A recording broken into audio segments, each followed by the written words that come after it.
This is the Messiah Hour with Ari Lewis. Welcome, everyone, to today's episode of the Messiah Hour here on IsraelSportsAndNewsRadio.com. Thank you for joining us. We have a very exciting show. If you want to email us throughout the program, you can do so at MessiahHour@gmail.com, or you can email the station at IsraelSportsAndNewsRadio@gmail.com. We're very excited. We have a lot of great shows this week, so stay tuned. Get the word out about Israel Sports and News Radio. Very exciting stuff. We hope to launch the website this week. Again, Israel Sports and News Radio. Keep an eye out for all that good stuff. And, of course, you can go to the YouTube page, which is Messiah Hour. Go to YouTube and type in Messiah Hour with Ari Lewis. And a reminder, I'm on JApp. JApp is a Jewish application which features sharing from big rabbis and small rabbis, as well as lectures from historians. You can find JApp through their website, www.j-app.me, or you can download JApp from iTunes and Google Play stores. So the question is, what exactly is Ger? Why is it such a phenomenon? Why is it making such waves in mainstream Judaism? So really couldn't think of a better guest on the line right now. Weekly contributor to Israel Sports and News Radio, and the co-author of the book The World of the Ger, so certainly an expert on this topic, really the forerunner, if you will, or the mainstream person, the one who's head of this different thought process of the Ger, Rabbi David Katz. How you doing out there? Hey, Ari, thanks for having me back. It's a pleasure to be here with you and your listeners as always. Yes, indeed. So you seem to have a different take on what Ger is and the concept of Ger. Before we talk about why you think your particular way is accurate, what is your difference of opinion about Ger versus the rest of Jewish thought? The rest of Jewish thought is, I hate to say this, sorry, but it's non-existent. What do I mean by that? The usage of the term Ger in our, let's call it post-World War II era, has been strictly convert. And there hasn't been a need to even question the system. There's the convert is Ger, Ger is convert. Then you have in the 70s and 80s the Noahide movement, which really came out of nowhere. This was brought about by three individuals, maybe four. Let's call it four individuals. Vendell Jones. He is your world's first Noahide. He even coins the term back in the 60s. Lubavitcher Rebbe is your philosophical kind of agent, in the Orthodox Jewish world to push it forward. Chaim Klurfin, my co-author in the World of the Ger, he is going to get a bracha from the Rebbe to write the first Noahide successful book called The Path of the Righteous Gentile. And kind of in a lateral move in the more Lumdus area, the learning in depth, you're going to have Rabbi Yoel Schwartz. He's going to begin learning the real kishkas of what is the biblical Noahide, which we're going to call that Ger in 2015. And Rabbi Schwartz was working on that back in the 80s. And it's not a coincidence that Rabbi Schwartz gave us our approbation for the book. I believe that Lubavitcher Rebbe would too if he was around. Unfortunately, he's not. And Vendell Jones died, I think, in 2010, if I'm not mistaken, or 11. I think 10. So a couple guys are no longer here, but the rest of the guys are moving things along. And there's an invention that comes around the turn of the century. Maybe you've heard of it, called the Internet. And the Internet is a fantastic device. In 1985, if you're a Noahide and I'm a Noahide rabbi, how am I going to find you? It's impossible. Right? What are we going to do? Trade snail mail letters for the next 20 years? Not going to happen. So there were all these people out there, but no one knew who, or what, when, where, how, why they were. The Internet comes about, and by the time the technology really hits, Skype, Facebook, then you have these people that are coming out of the woodwork. They're networking. And you have really the turn of the century, like late 90s, early 2000s, real Noahide taking track. The American faction is going to make it an institutionalized religion. They're going to have a pilgrimage to Jerusalem, sign a document where it's a real established movement. And over the next 10 years, it's going to become a real force on the Internet. People seeking religions, people seeking to leave the church are going to find this B'nai Noach, Noahide, all these different isms to it. And by mid-2000s, it's a real thing. There's Noahide Conference, the rainbow emblem. So it was a long beginning, but in this generation, it took a lot of strides forward. I came on in 2011, and I was teaching Noahides, and no harm, no foul. And they're asking me questions about can they keep Shabbos. And the more I researched their questions, until now they were given the party line, a non-Jew that keeps Shabbos, for example, you put him to death. All these types of party lines we hear in the yeshiva. We know the derogatory terms, goy, the less derogatory but Talmudic term, akum, meaning idolater, star worshiper, just classic idolatry. And the more I research, I wasn't really interested in giving my own answers. I think that's where I'm unique on one foot, is I was looking up the original sources. That's my forte when I was in yeshiva, to really give the background, in-depth review, which you're a sports broadcaster. You know what the knuckleballer is, right? I'm kind of like the knuckleball, right? It's like one in a generation, right? That you have a knuckleballer. So by the end of, let's say, a couple years of research, every time I'm going to find an appropriate answer for the questions being posed to me, the answer is always ger. Not by my own volition, but by what I found in the text. And remember, Noahide is a made-up English word, right? B'nai Noach is also halfway made-up term. It does not exist in the Torah itself. It's a term used in the Talmud, but it's very vague and ambiguous in the Talmud. And so, to make a long story short, by the end of my research, which hasn't really ended yet, I'm still researching, never ends, that there's an entire sugya. Sugya is the term for like a breadth of discussion spanning the entire oral Torah and written Torah that uses the terms ger in many, many, many different ways. And that the engine that pushes these concepts is just the word ger. The Bible only knows the word ger. It doesn't know all the extra terms. So I have the luxury and privilege of being at the end of time in 2015, where the internet has brought students to me where nobody else had that opportunity. It just didn't exist. And I cannot do this by myself. My co-author, Chaim Klurfian, like I said, who wrote the book with me, he understood ger as the continuation of his book. The gerim, the students, they are the ones that provided the information, having me research, asking me questions. So it was a team effort, and that's what I want to give my final answer to, is that unless you're a real team in this endeavor, you just don't have the resources to get the job done to even make a hypothesis that there would be a ger anything out there.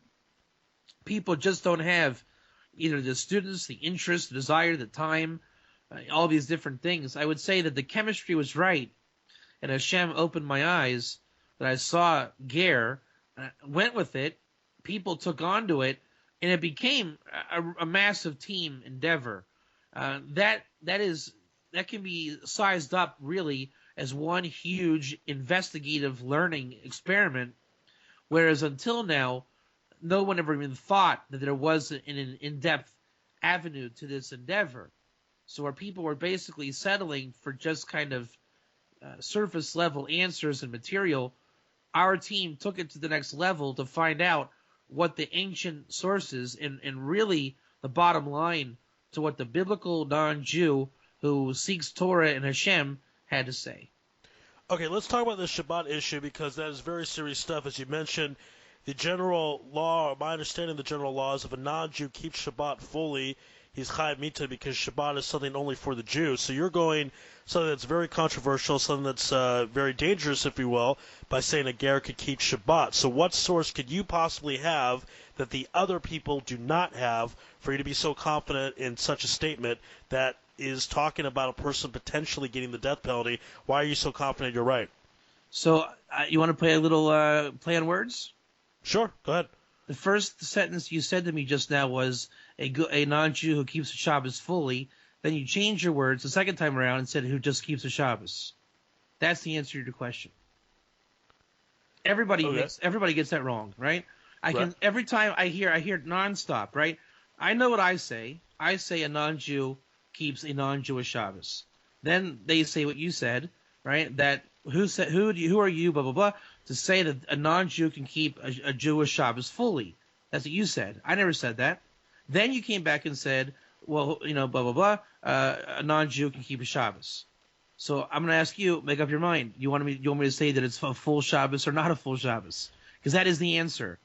People that want to put words in my mouth will say David Katz said they can keep a Shabbos fully like a Jew. The answer is I never said that. The answer is they keep a Shabbos like a non-Jew, and the word fully and words like fully like a Jew never enter the equation. Right? The Jewish Shabbos, as we know, there's 39 prohibitive labors, right? And we do that, and if we don't do it, we're punished. If a non-Jew does that, he is chayav misa. You are to put him to death. The Rambam explains this law, and it turns out that it's by the hands of heaven, not by the hands of Beis Din below. Now, the Ger Shabbat, this is not to say like one who was converting to Judaism where they say, pull one hair out of your head or, break one thing wrong. That is, I believe, a custom. It is not grounded in any source. As per the Ger Toshav, the Ger, if you don't like the word Ger Toshav, just Ger, non-Jew, biblical person, Noahide, whatever you want to call them, because the terms are sketchy until the time where we fully accept the Ger Toshav. So when I use Ger Toshav, it's kind of a term just to identify the non-Jew. It's not meant to be a technical term at this time. But that said, the Talmud then states in Krisis 9a that there is something called the Ger Toshav Shabbat. And what that means is the non-Jew, he keeps Shabbat like a non-Jew, and by a non-Jew means he breaks it one of three ways. Number one, he breaks it like you, Ari Lewis, would cook on Yom Tov a meal. Is that correct? You would transfer a flame on Yom Tov to cook? Sure, yeah. So they can do it like that. They can break it like Chol Moed. Are you, Ari Lewis, accustomed to not do your radio show during the Chol Moed Pesach? That's ideally I don't do any regular work. That's the plan. So they can do it like that, or they can simply say Good Shabbos. You say Good Shabbos when you leave your synagogue? Yeah, that would be okay. That's a way they could keep Shabbat. You're saying just by saying that. That's right. Therefore, all other labors they do, or they lessen it as per the Chol Moed, or they can be so strict, but they simply just cook the meals, but everything else they keep. Thus, they never actually keep a Jewish Shabbat. The word fully never comes in. The word like a Jew never comes in. There's a prescribed manner laid out very clear in the Talmudic sources along these lines, and they are also not keeping it in the name of keeping Shabbat. That is a gift given to the Jews only. Their gift is to say, hey, everybody, look how much we're not doing idolatry. We're so not into idolatry, we worship God on the Jewish Shabbat. Right? When the Jews are in Shabbat, we worship saying we are not celebrating other gods. In fact, we partake in our Shabbat to say Amen, that God gave today a Shabbat to Am Yisrael, the Jewish people, to keep in a way that we don't keep, we're not commanded to keep, and we are simply not serving other gods today. That is a 1 foot the Noahide Shabbat. Okay, then why is it the party line, as we talked about, of a ger or non-Jews not allowed to keep Shabbat? But I want to go actually somewhere else. Generally, when someone is interested in Judaism, and if they, let's say, want to convert, they're expected to convert fully, not to have this kind of middle ground where they're not Jewish, but they do some Jewish things and keep a ger Shabbat. Why wouldn't you just encourage your followers to just be completely Jewish 100%? Jews don't proselytize. But didn't we used to? No. What we used to do is encourage ger. And then in the time of the destruction of the temple, we lost the Jubilee year, and we lost our sovereignty in the land of Israel. And we were in basically Bavel, and then through Europe, which Bavel's Babylonia, and through Europe. Now, when you are, let's say you are the community rabbi in Krakow, right? You're not going to run to the Christian village and say, hey, everybody, who's going to be a ger today? You'll get killed. They'll get killed. You'll get killed. Christianity was at its peak. We were trying to survive in the shtetl. We're not in Israel. So there's absolutely no issue of ger toshav as a proper movement. We've always accepted converts, and everyone knows the law that not when we accept converts, we push them away 3 times, we make it hard. That's the protocol.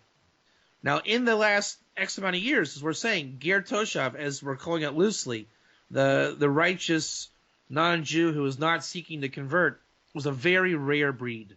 It just didn't come up a lot. It's the same thing, like I like to say, if there were to be a community of Nazarites who were found living in Antarctica, and all of a sudden CNN says, look at this, all of the Nazarites are in Antarctica. What would we do? We would go into the yeshivas and pull out the guys that have been studying Nazir for the last 30 years and say, guys, guess what? Your dream came true. You know how you were studying Nazir for the theoretical ways for the last 30 years? Well, no longer is it theoretical. Go to Antarctica and teach the Nazarites how to be Nazarites. So after 2,000 years of exile, who were the first dinosaurs to be cloned or to come back from the dead? The Ger. It was a Noahide movement, and then they progressed. The internet, they learned. They made it to the finish line before your Nazarites, your whoever else is out there, all kind of strange groups. The Gerim have the ability to manifest at any time, any place, simply by rejecting idolatry, and by the Brisker Rav's Torah on this, by rejecting idolatry and with intention to be a Ger Toshav, they can actually be a Ger Toshav. There was never a time they couldn't be a Ger Toshav. And to do so, it's not the exact same Ger Toshav as Jubilee. It's a lesser status, just like I am a Kohen, a priest, and I am not allowed to go out and shecht and do things right now. But it does not make me not a priest. And there are still priestly things that I can do. I can pray and bless the congregation in the morning. But again, I cannot claim to build an altar and sacrifice for Am Yisrael.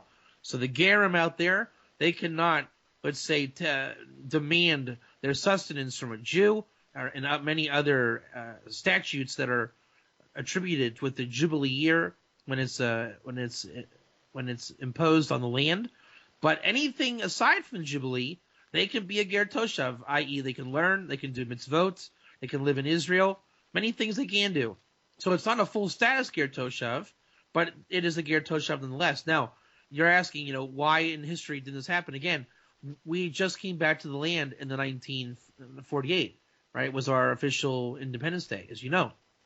Now, interestingly enough, you are probably celebrating the Shemitah year this year, are you not, Ari Lewis? I am, yes. And that is only possible because of the based in of Rav Kook. Rav Kook had to deal with the Heter Mechira, which I'm sure you know about in Jerusalem, going to the supermarket and seeing which fruits and vegetables are good or not. To make that possible, the based in of Rav Kook, long story short, because there's a lot of aspects to it, but the aspect that is apropos to our discussion, the one thing that makes the Heter Mechira for the Shemitah year to allow Jews to eat produce in the land only works if you have a Ger Toshav on the land of Israel. So once we have sovereignty in our land, Ger Toshav becomes a thing. And when you start to do the 1967 victories on the news, the nations wake up to that. See, we as Jews think that nations are not paying attention to those victories, but in fact they are.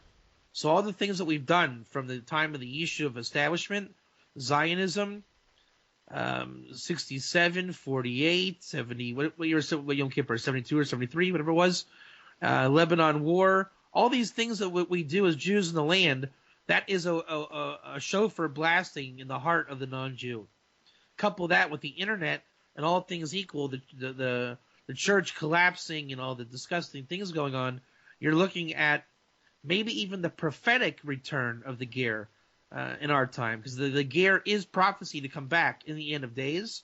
Are we there? I don't know. I like to think so. But even if we're not, there's enough evidence to show why it's happening. Number one, that we're in the land.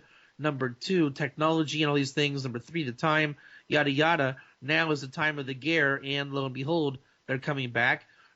Conversion is not an option for a lot of them, and therefore the Torah has this kind of place for the non-Jew to be able to worship God, not be an idolater, and not necessarily be proselytized to convert to Judaism.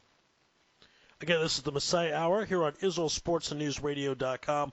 Thank you for joining us. Again, you can email us throughout the program, MessiahHour@gmail.com, or you can email the station, IsraelSportsAndNewsRadio@gmail.com.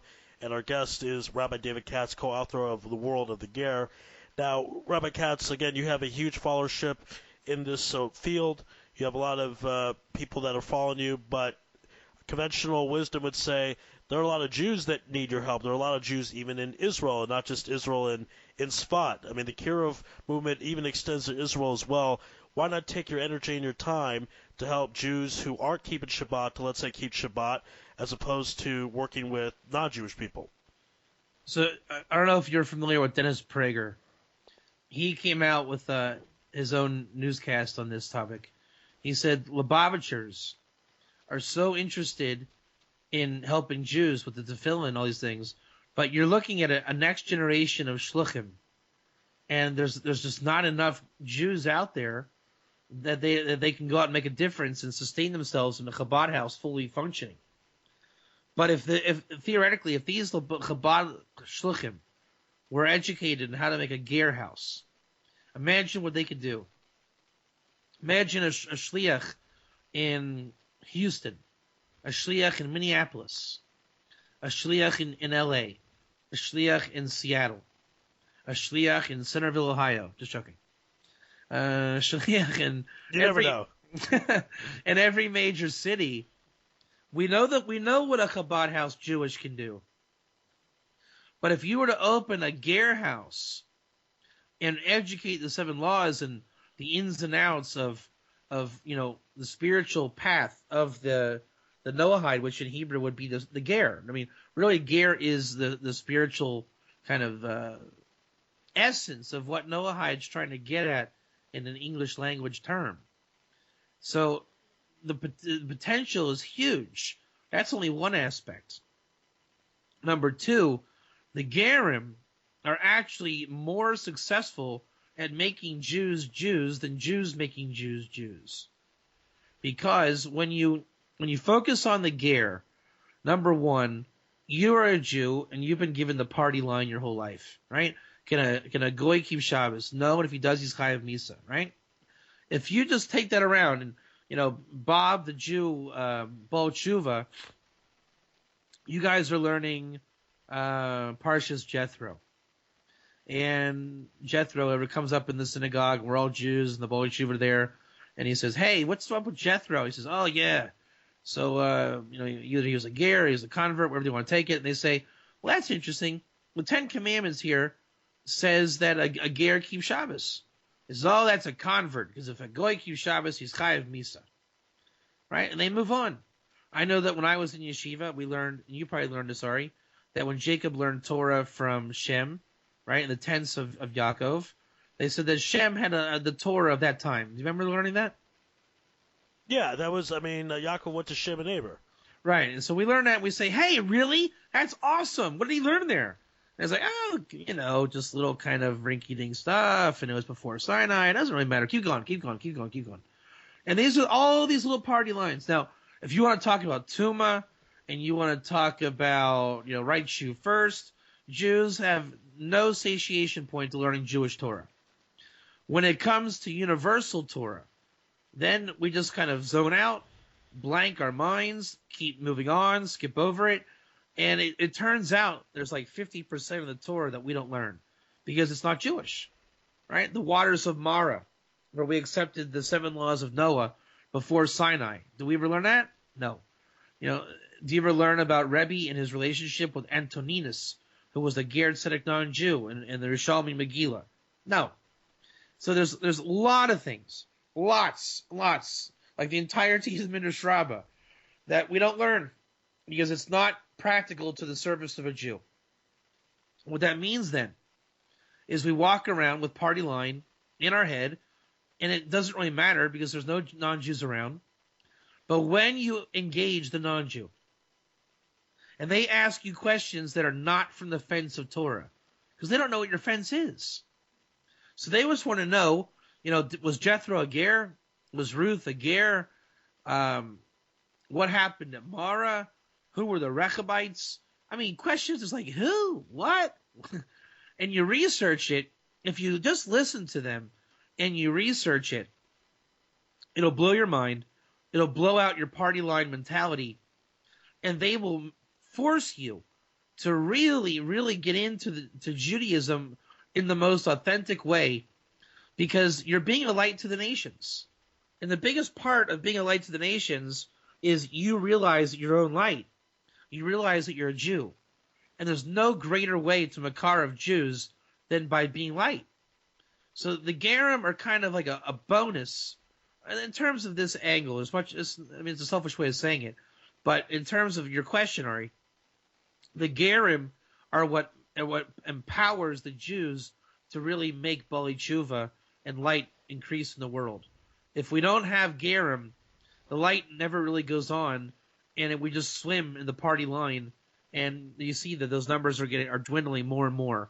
But the Gerim basically bring back the zest and the light and the thriving of not only Judaism but Torah Judaism. And as Rabbi Nachman states very clearly, for this reason, Rabbi Nachman brings Gerim and Bali Tshuva on many, many points. That if you want to bring people back to Torah, you have to do it with Torah. And the Gerim are what make that possible. Now, Rabbi Katz, you're, I believe, in a controversial situation regarding calling Abraham a ger and Yitzchak and Yaakov, all the big Jewish people before the Torah was given. Aren't you on record of calling them gerim, and if so, why is that? I just saw this tonight also in just cross-learning. A question came up on Facebook. Do non-Jews convey tuma, impurity, the same as a Jew? So just to quote you the Tosfos on this as an answer to your question, any grave before Sinai, whether it's who died just before Sinai, let's go Abraham, Isaac, Jacob, I guess the tribes, right? All 12 tribesmen. That's basically it in terms of the nation of Israel. All graves, all from Adam to Levi, what's this called? They are all called Kivrei B'nai Noach, graves of the sons of Noah. Sinai is the distinction of a Jew. You know how we say that we don't learn bris milah from Abraham, right? We learn it from the mitzvah, whatever was given. I forget which parsha it's in, right? We say that Abraham was commanded circumcision in the first book, in Genesis, but we don't learn it from there. We say, okay, he got circumcision, but there's a particular mitzvah to circumcise an 8-day child. So to hear that the Torah begins with non-Jews, B'nai Noach, until Sinai. Sinai is where you become Jewish. It's where Jewish impurity comes into play. Anyone before Sinai was a Noahide, was a ger, was a non-Jew, whatever word you want to put in there. And that is a halakhic fact. Right? They may have been able to keep mitzvahs and done things, but that's what a ger means. A ger is one who is involved in the mitzvot. But the Jews are only from Sinai onwards. Everybody else were very righteous, B'nai Noach, if they were in the lineage, let's say, from Adam all the way through. Okay, but the party line, if you want to call it, doesn't think that, right? I mean, also, if you would take a history test and you'd say who was the first Jew, you would say Abraham. Isn't that correct? That's what you would say, but that means you never looked it up. Nowhere does it say he was the first Jew. It says he was the first Ger Tzedek. And Ger Tzedek means a person who comes from very far to be under the wings of the Shekhinah. He was a Ger, and he received from Shem at the Temple Mount in the episode of Abraham and Melchizedek. Right? So, again, nowhere do you find anywhere labels of Jew, Jewish, anything pre-Sinai. It literally is just kind of a logical conclusion, right, to say that Abraham was the first Jew. It sounds good, but is it true? Absolutely not. There were no Jews before Sinai. It's impossible.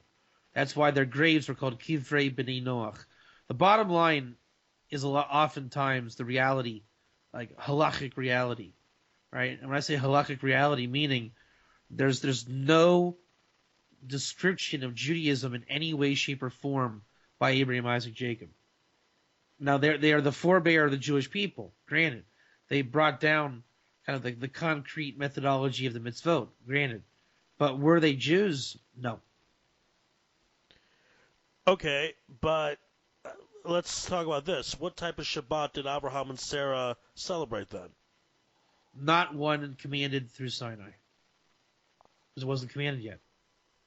Shabbos was only commanded by Sinai. Okay, then their experience, because that's a huge statement you're making, because in addition to Shabbat, there are other halachas that are different from a Jew and non-Jew. I mean, did Abraham put on tefillin, which is something a Jew does but a non-Jew doesn't have to do? Those type of things. So talk about that. A ger can put on tefillin. He could, but he does not. Does he get credit for a mitzvah if he puts on tefillin? Yes, he does. Is it the same as a Jew, though? Yes, it is. Okay. The Jew is commanded to put on tefillin, right?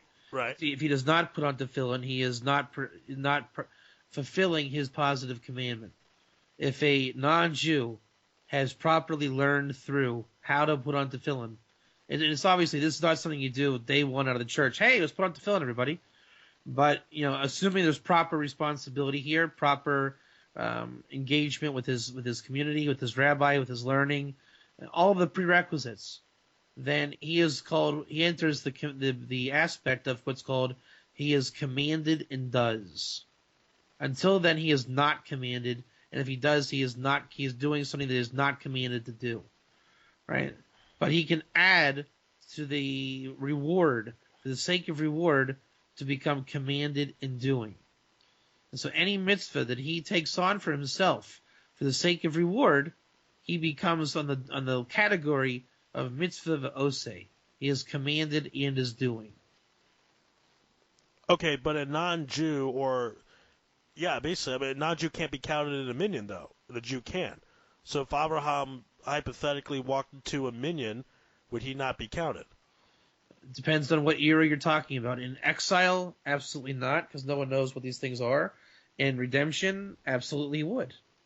The Gerim are what's called the fourth house of Israel, right? The Kohen Gadol can marry a Ger Tzedek non-Jewish woman. How do you like that? Okay, but Kohanim can't marry Gerim in general, though.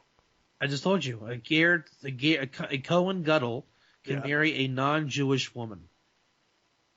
But the halacha nowadays is not to do that, though, correct? Right. In exile, these things are well beyond us, because in the fallout of the Talmudic era, in Pumbedisa, the yeshiva where the Talmud was redacted, there's a famous account of the Jews hanging out with the Gerim, and the Jews really wanted the Gerim to convert because it would just make things a lot easier. In the end, they're all going to recognize God anyways. And so they called them the Biri Lev. And apparently there was a lot of intermarriage. See, if you don't get it right, if you lust for a Ger Tzedek woman, if a Jew is seeking to lust for her, that I'm sure you've probably heard of the wayward child, Sober Amora, right? Sure. That's how you bring him into being. And so that's why Pinchas wanted to kill Zimri and Cosby, because they were seeking to bring these wayward children or enemies onto Israel. So also you probably are aware of Lot and his daughters, right? Sure. Which we say it's forbidden to do. But it's by the letter of the law, it's permitted as long as there's no lust. Now, who's on the level, I know this is disgusting, but who's on the level, if you're doing that, to then not lust, right? Obviously, if you're doing it, it's because you're lusting. So these types of things of a ger and a Jew, there's no lust involved. We're talking about the holiest of holies and the levels of attained to do it. In the time of Pumbedisa, those levels were not attained.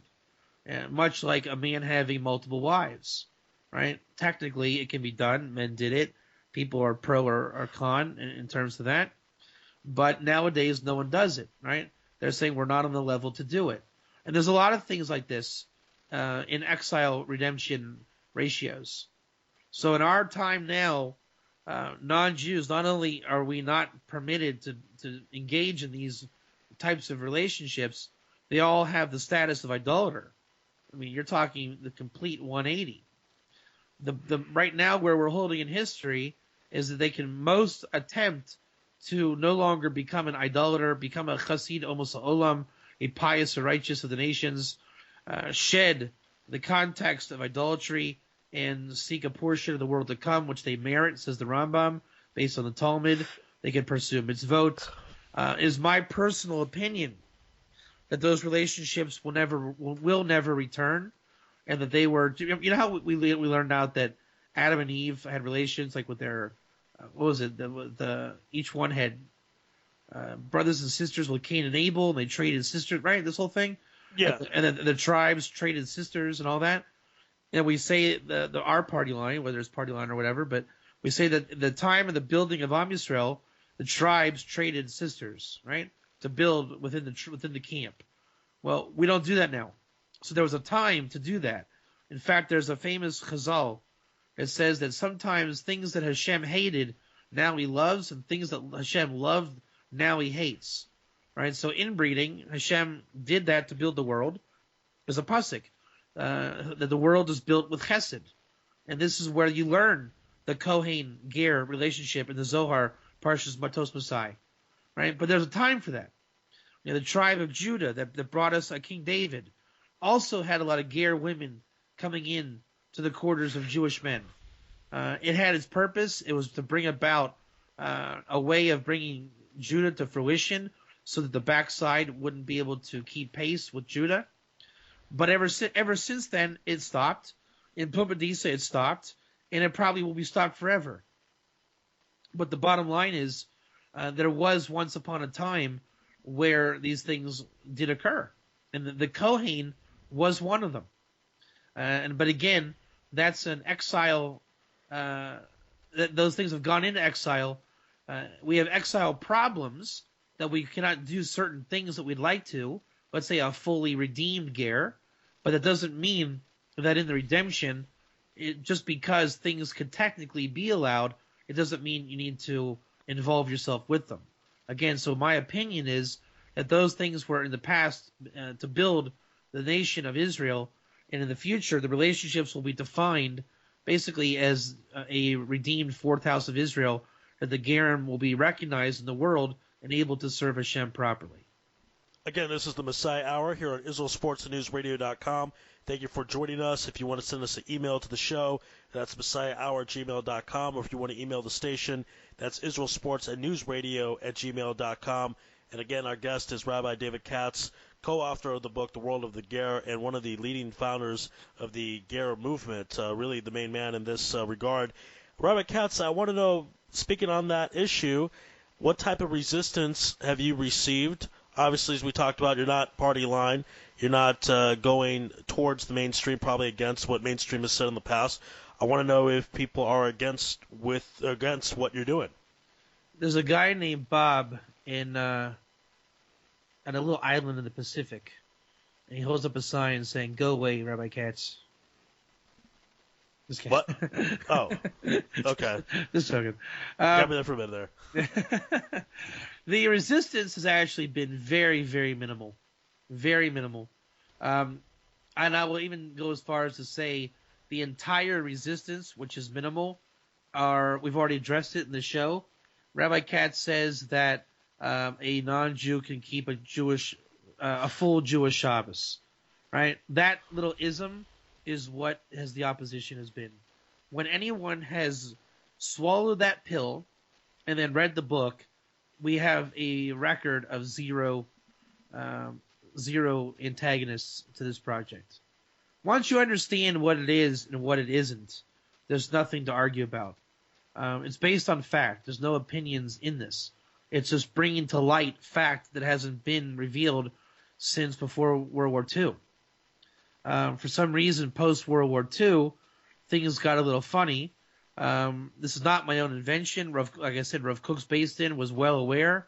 In fact, this year, the state of Israel put through a Ger Toshav through the work of Rav Kook once again for the first time, even more so than Rav Kook, actually. They pushed it forward another level for the first time in 2,500 years. So it always was. And again, I think just because we kind of went convert crazy in the last maybe 70 years with the state of Israel, and therefore the Ger kind of got swept under the rug. But kind of like Russell Westbrook's having a big breakout year only because Kevin Durant's not out there, right? Yeah, I guess so. So you find out the guy who's been there the whole time is actually the star of the show. So the pushback has been minimal, and I think people are upset because it goes against kind of what they've been told. I think everybody wants this to be true. I think it's a good-hearted thing, and we've been told for so long that it isn't true, and then when you find out it is true, it's too good it seems too good to be true, and therefore there's grounds to attack it. It's almost like Rabbi Katz is just toying with people's emotions because we know that it's not real. Well, actually, it's the other way around. It always was real, and people were toying with emotions the other way, saying that it isn't real. And right now, for whatever it's worth, God's bringing it back, and there's a lot of people involved. It's an amazing project, amazing work. It's going to happen. It is happening. And like I said, the pushback has been because they hear that I'm saying Akum, idolater, and I'm not. And it's just hard to believe because the sources are so vast, and they're not translated into English. And ArtScroll literally translates every word ger as proselyte or convert. It makes it pretty fantastic to believe. But when you leave the English world, which most Anglos don't do, and this whole movement is really in the Anglo camp, and you get into the Hebrew sources, you see it was there the whole time. So it's a fantastic thing. It's God's will, I guess. All right, last question we have left for you. I want to know what aspect, since this is the Messiah Hour, what aspect does the ger play in bringing the Mashiach? So, 9, this is a fake figure, but just for context, 9 out of 10 biblical prophecies will somehow, shape, or form involve the ger. Right? Your famous one is going to be Ezekiel chapter 37. Take a stick and write on it Judah and the house of Israel. You know that one? And then take another stick and Ephraim, Joseph, Ephraim, whatever. And then each stick it says and their friends or their comrades. So when you look at the commentaries, who are the comrades? The Gerim. Then you look at just another random one, Isaiah 14:1. Right? In those days, blah blah blah, the house of Jacob, blah blah blah, and the Gerim, the Nilveh, will be attached to you. So if you look through Isaiah, Ezekiel, and Jeremiah, and oftentimes in the Chumash, like bringing the first fruits to the temple, that is a prophetic ger announcement. The ger is everywhere. We always thought it was convert, and therefore we built these ideas that the converts are going to be coming in mass proportion, when really, if you look again, the word is ger, and it's the gerim are going to be, it's going to be a world filled with gerim. The Lubavitcher Rebbe says this explicitly in the Rambam that ends his messianic treatise, that the entire world will be filled with the knowledge of God, and the Lubavitcher Rebbe says that is a direct prophecy of the Ger Toshav, which will be manifest when Hashem will make the clear language to Hebrew, Safa Brura, and on that day God is one and His name is one, and underneath all these prophecies, 9 times out of 10 or more or less, whatever, but about 9 out of 10, you're going to find the Ger as right in the middle of things. And if we really are in auspicious times, well, the Gerim are right there. What can you do? Just to follow up, so we're all going to be speaking Hebrew, all the people of the world. Mashu. All right. So I have to work on my Hebrew. Okay, just want to clarify that. All right. This has been another episode of the Messiah Hour here on IsraelSportsAndNewsRadio.com. Thank you for joining us. You can find this program on YouTube. Go to YouTube and type in Messiah Hour with Ari Lewis and subscribe to the YouTube channel. It is free to do so. If you'd like to make a financial contribution to the program, you can do so through my PayPal account, which is IsraelSportsRadio@yahoo.com. I want to clarify again, that's IsraelSportsRadio@yahoo.com is PayPal, even though this station is IsraelSportsAndNewsRadio.com. You can also find me on JApp. JApp is a Jewish application which features sharing from big rabbis and little rabbis, as well as lectures from historians. To find JApp, you can go to their website, www.j-app.me, or you can download JApp from iTunes and Google Play stores. And, of course, a special thank you to my guest, Rabbi David Katz, co-author of the book, The World of the Ger. You can find his website, somazal.com, gerger.com, and you can get the book, The World of the Ger, on Amazon. Rabbi, thank you for joining us today. Thanks, Ari, for having me back. Absolutely. Thank everyone for listening to the program. Again, you can find us on YouTube. Go to YouTube, type in Messiah Hour with Ari Lewis, and subscribe to the YouTube channel. Tell your friends. We'd like to get higher in YouTube searches, of course. This has been the Messiah Hour on Israel Sports and NewsRadio.com.